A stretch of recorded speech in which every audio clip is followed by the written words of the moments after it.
Something has been wrong in the world I oversee for quite some time now, but I haven't been able to figure out what exactly it is. Ancient monsters that I once thought to be myths have reawakened and reappeared, but even many of the ones told to be vicious and cruel in their tales have been fairly docile.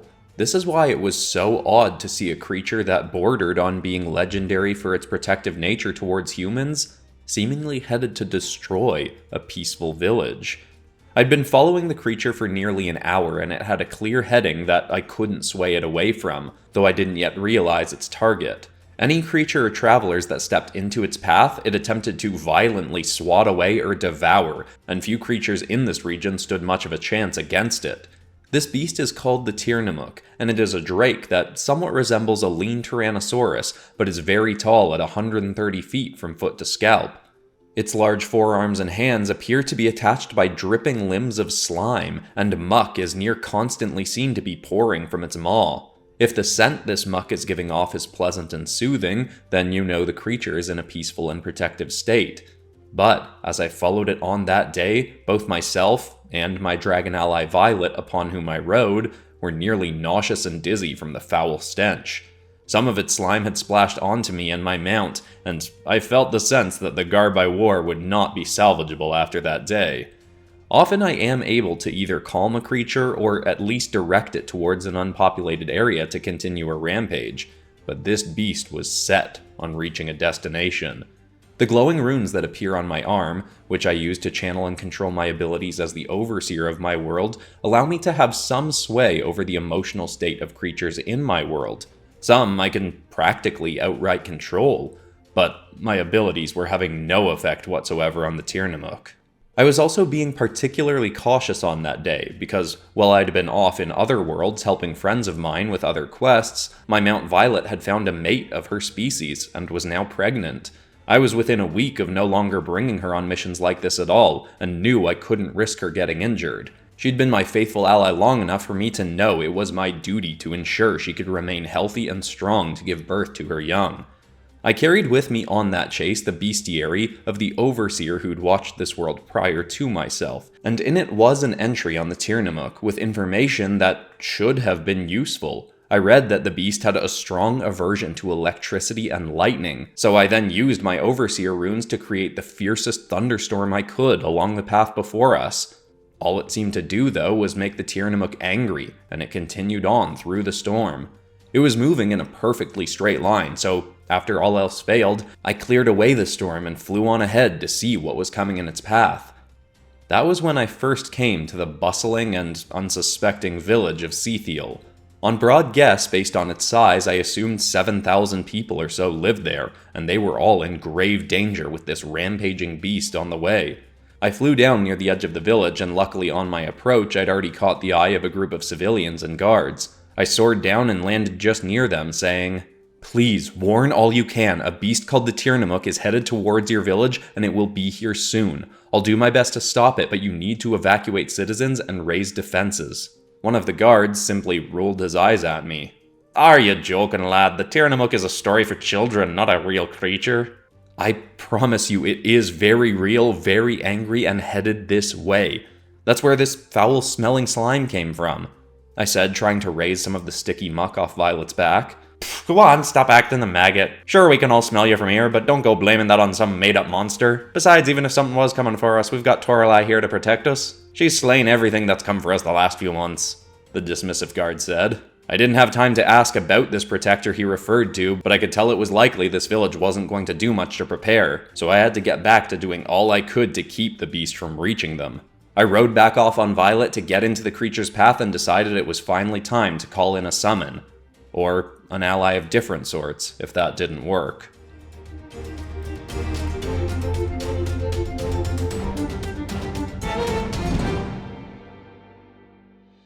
By that point, I'd made summoner alignments with 7 different beasts from my world, but the toughest of them was a crimson dragon called the Hellwing, and I deemed this situation called for its aid. I spun the runes on my arm, and a circle of light appeared before my palm. I could feel part of my consciousness leaping across the planet as I spoke. "I call upon the aid of the Hellwing Unrama. Summon forth, great beast." I waited a moment, but nothing happened. I quickly knew what that meant, as it had happened before. The Hellwing was busy with other matters, or simply not interested in assisting at that moment. The Tàirnemhuc was getting closer, so I tried to think of what other creatures I could trust with this task. I didn't think the volcanic Cyclops would fare well enough against a beast of this ferocity, so I next tried calling upon the searing Flare Fox, as it was incredibly fast and its flames could be used to distract the Tàirnemhuc and hopefully try to redirect it again. Unfortunately, another call went unanswered. I'd known for quite some time that I needed to build relationships with creatures that I could always rely on, as much as I had Violet for the last few years, but this was the first time it was truly putting the quest at risk of failing catastrophically.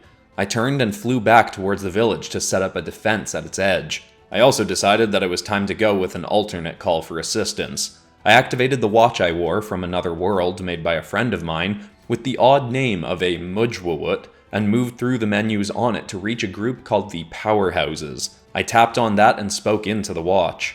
"This is Tayrun calling for urgent assistance. If any of the Powerhouses are available, I am in need of immediate help with a fierce monster that's approaching a large village of unprepared civilians.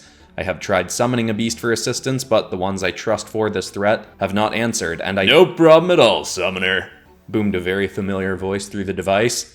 "I was in the gym anyway and could use some more exciting exercise. Hope I don't tear up my pump cover too bad." "Thank you, Heath. I'll open a portal from the T905 Nexus Point to the village soon." I was back at Seathiel within moments, and on approach, saw that there was another person seeming to stand on guard at the edge of the village now. For some reason, the instant I saw her, despite not knowing who she was, my entire body tensed in anger. I landed down near her, dismounted Violet, and began opening a portal for Heath using my runes. When someone teleports into my world using the Mujwawuts that all my interdimensional allies carry, they can only appear at the nexus point of my world, so I used my Overseer abilities to give Heath a gateway from that point to my current location. I was often anxious using my Overseer abilities in such a way around civilians, as magic was still very slowly becoming a common part of my world again, after being largely dormant during the reign of the previous Overseer. But this young woman didn't seem fazed in the slightest. "The guards were right, that is a fierce scent you're giving off. But don't worry, I believe you that it's the Tàirnemhuc, and I'm here to lend a hand. Torreli's the name." I looked her up and down, and a chill was still running through my body by just being near her. But more importantly, I saw no weapon on her. "It's nice to meet you, Torreli, and any help you give would be appreciated, but what is your armament of choice?" Before she could answer, the near 300 pounds of muscle that is Heath Hurricane Reynolds bounded through the portal in his exercise attire, and held out his hand for a common gesture in his world called a fist bump. "Hurricane reporting for duty, Summoner." I met the gesture as usual. "Thank you, Heath. This is Torreli, she'll be assisting us as well." Heath glanced over and didn't seem bothered by her in the same way I was. "Good to meet you, Torreli. So what are we dealing with, and please tell me it's gonna require a Summon Storm special?" I nodded, admittedly eagerly. "I believe it is, Heath. Let's see if this beast can handle the full force of a hurricane."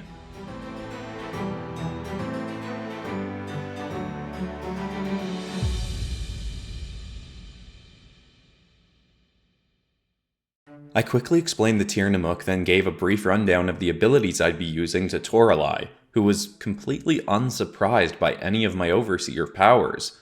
She then finally, but vaguely, stated what her own abilities were. "Around here people tend to call me a Darkhatter mage, and your weather manipulation's gonna be a real help to me too." She crossed her arms and tapped her fingers to her opposite shoulders, then raised 2 fingers on each hand upwards and said, "Guardicad." Wind suddenly spun up beneath her and raised her into the air. As soon as she did that, it felt as though the Overseer ring on my arm that I used to begin my own weather manipulation abilities was slightly burning. Still, I activated my abilities and created a hailstorm between the town and the approaching monster. I took a shield off Violet's side to hold over my head and instructed Violet to move farther into the village, out of the storm. Torreli seemed completely unbothered by the hail and called another phrase, swinging her fingers before her again. Much of the hail around her suddenly spiraled together into a ball of ice, and she thrust it forward. It shot at incredible speed towards the approaching monster and slammed against its head. The Tàirnemhuc shrieked and stared up at her as it continued to approach. The beast was nearly upon us, and Heath looked eager to go. "Can you get any more lightning going, Tayrun?" I spun the rune on my arm and started feeling slightly dizzy, but 3 bolts of lightning instantly cracked down in the field ahead. The beast snarled at it, but continued forth. Heath smiled. Perfect. This is gonna be a good one, I can feel it. Heath is someone I'm always eager to join in battle in my world specifically, as when he activates his incredible super strength, it tends to draw power from and impact the weather around him. So, if I control the weather to be particularly violent before he attacks, it can help him produce some incredibly impressive impacts. He ran forward and leapt off the ground, shaking the earth as he did. He soared with his fist back directly towards the monster's head. Concussive hail shock! The hail around him spiraled up onto his arm, turning to ice, and 6 bolts of lightning all shot onto him, charging him up further. This was the first time the creature actually slowed, but it was too late for it to avoid the strike. All I saw was a burst of light on impact, but as that light cleared, I saw the hail all around the beast soaring outwards in a shockwave. I had to move my shield in front of me to block a barrage of it from striking me. The creature was then falling backwards to the ground, and I hoped Heath had been able to do enough harm to it to ward it off without killing it. My main concern had originally been that he may have slain it, as a blow like that from Heath could have eviscerated any common dragon from my world. But the Tàirnemhuc showed further evidence of why it had such a legendary status. Before hitting the ground, it stumbled its legs under it again and managed to stay upright. It quickly found where Heath had landed after the hit and spat a beam of slime at him. He leapt aside to dodge it, but it swung its head quickly and managed to hit him with a cluster of muck, knocking him right out of the air. He splatted to the field and pulled hard to get the slime off him, but even with his strength, it was clearly going to take a moment. I sprinted towards him thinking the beast may try to devour him, but once Heath was down, it turned away from him and headed towards the village again. Or so it seemed. Torreli hovered farther forward and called out, casting another spell. Dialanstui!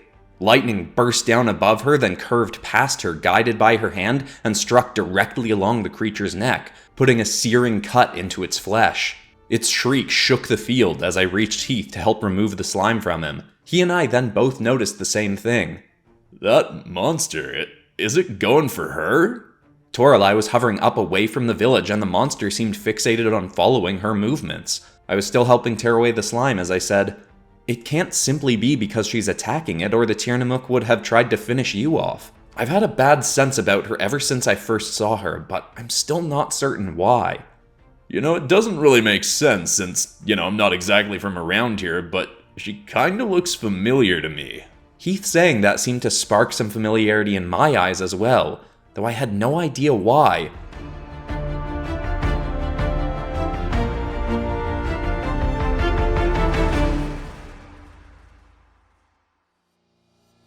With more of the slime pulled away, Heath gave one last yank and tore himself free. He was about to jump back into the fight as we saw the beast spit a beam of its slime at Torreli, but she dodged with impressive flight speed.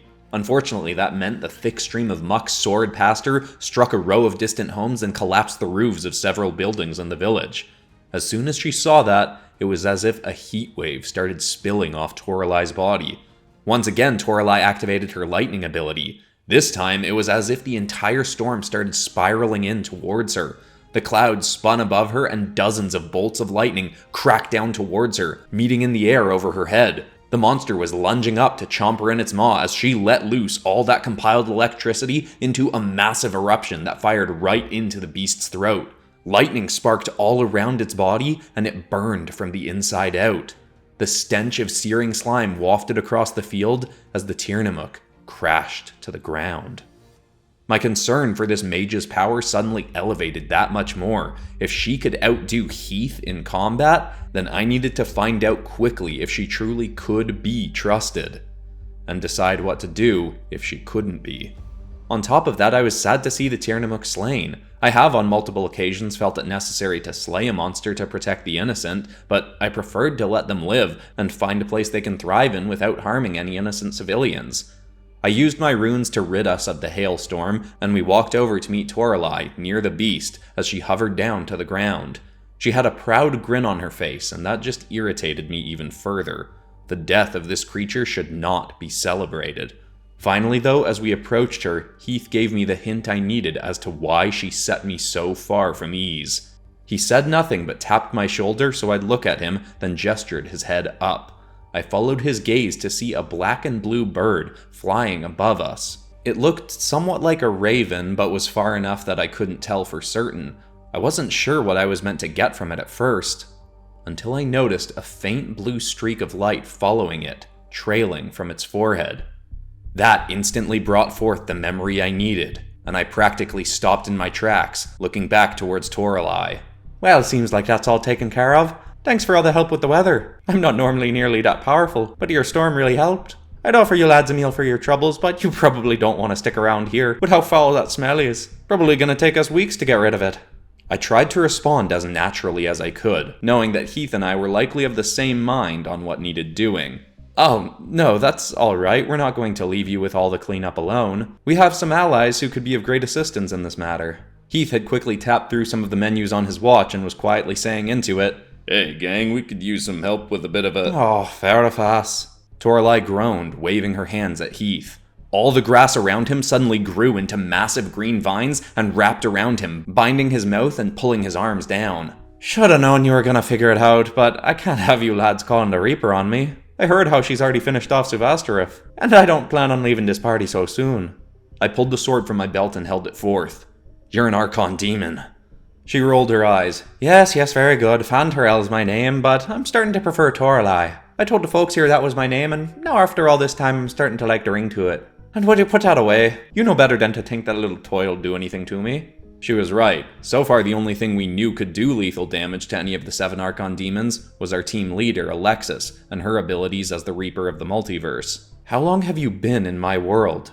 Oh, on and off for months now. Ever since we Archons took on physical forms, really. This universe has always been one of my favorites. Watched it grow from the other side for millennia. I've essentially used it as a home base when I'm not gallivanting around the multiverse, and frankly I plan on staying here for many more years to come. Tried to stay off your radar for as long as I could, even with my presence waking up so many powerful beasties to come looking for me, like Slimy here. But now that you finally found me, you and I have got some things to discuss. She swirled her hands once more, and this time blue runes, almost like that of an overseer's, appeared before her palms and a massive blade manifested in the air, right above my head. Now you're going to send a big guy here home, and if he comes back with any of your friends, especially the Reaper, I will make sure to cut you in half before I deal with her. Understand? She waved her hand and the vines around Heath shrunk away, releasing him. Yeah, not a chance I'm leaving Tayrun alone with you, demon. She just turned and looked at me, waiting. I didn't like that she had control of this situation, but I knew she truly did. And admittedly, I had questions for her that I got the sense she may actually be willing to answer. I turned to Heath. Go. If I don't come back to the Sharp Tank in precisely 1 hour or less, then you can return for me with backup. He clearly didn't like it, but did as I asked. Soon, it was just myself and the Archon. Why didn't I know that you were here? I should always be able to tell when someone transports into the world I oversee. She paced around me as we spoke, as if trying to make me feel more trapped by her. Oh please Tayrun, we Archons can do many things most beings can't. You know that. But it does seem a lot of the monsters in this world could tell I was here. I hadn't anticipated that, to be honest. But they'll get used to me once I'm the overseer of this world, I'm sure. I inadvertently growled at her as I said, I'd sooner end my own life than allow you to take that role from me. Oh, I'm sure you would, but you should know that Psychoperdelict has figured out how to take an Overseer's abilities from them anyhow. If I simply wanted to just take them from you, I could get his help. Not that I'd ever willingly go to that Egypt for anything. You see, Overseer, I'm not like the rest of my fellow Archons. Destroying the multiverse is no fun to me. I led some armies on some sieges of other realms a few times over the last few months, but it did nothing for me. Perhaps I'm not as ambitious as the rest of them, but all I want is this world to myself, to run as I please. Well, that is never going to be an option for you. Now that my allies know you're here, even if you killed me, they'd keep coming here as many times as they needed to. Even if you did take my Overseer abilities somehow and try to lock this world off, Alexis could still get through as the Reaper. Torreli continued pacing, getting uncomfortably close. Yes, I'm aware. Why do you think we're talking right now? You and I are going to make a little deal. A wager, a challenge of sorts. If you win, you can kill me. One more Archon down. If I win, however, you willingly give me the Overseer abilities for this world, and promise that none of your little friends, including the Reaper, ever come here hunting me. You Archons are demons of deception. Why would I ever agree to any wager with you? She stopped right in front of me. A fair point you make, so how about a gift of good faith? She pulled the knife off her belt, grabbed my hand, and set the hilt of the blade into it. Now give me a little cut in the arm with that. Curiously, I set the blade to her skin and it instantly started to steam against her flesh. She winced as I sliced the blade across, then lifted it away. There was indeed a cut. That thing won't work on any of the other Archons, but it can let anyone holding it hurt me. So even if I'm lying to ya, you're at least getting one step closer to gutting me, right? I rolled the blade over in my hand. It could have been a trick, but she seemed genuine. Alright, so what is this challenge you have in mind? She smiled widely. Well, that beast summoner ability of yours is really something. And as it turns out, I have 5 beasts of my own that I've used to lead each of my armies. So I wager you this, you create a team of 5 monsters for yourself, the best you can find in this world, then we have ourselves a little competition to see who has the best beast allies. Your 5 versus my 5, one at a time battles. Whoever finishes off the opponent's monsters first wins and takes the spoils of victory. How does that sound to ya?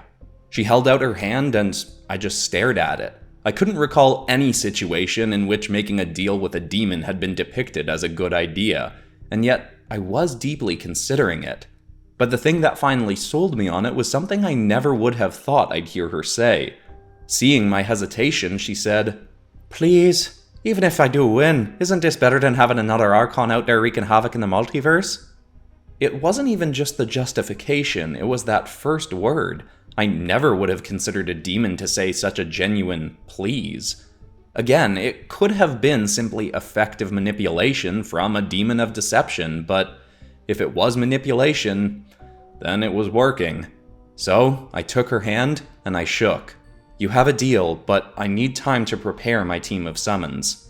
"Take all the time you need as long as you don't bother me before the fight. I'll likely be hanging out here if you need me. And just so you have a taste of what you need to beat." She then flashed her fingers into a series of shapes and pressed her thumb to my forehead. Brief images of 5 fierce and horrifying monsters flashed through my mind. They were only brief glimpses, but I could tell they were the monsters Torreli would be using. When my sight pulled back out of my mind, the demon was already walking away back towards the village. After that, I returned to the sharp tank and told Heath and our allies about what I just agreed to do. They too had some hesitations, but all agreed they'd give whatever support they could in my new search to find and align with the most powerful and reliable beasts I could to summon for this critical challenge. And I figured while I would elicit the help of many of my allies in this quest, the true first person I should talk to was the previous overseer of my world. A man I certainly had my share of grievances with, but who had at least been set on a more positive life course after joining the crew of a certain very jovial pirate captain named Trenton A. Darrable.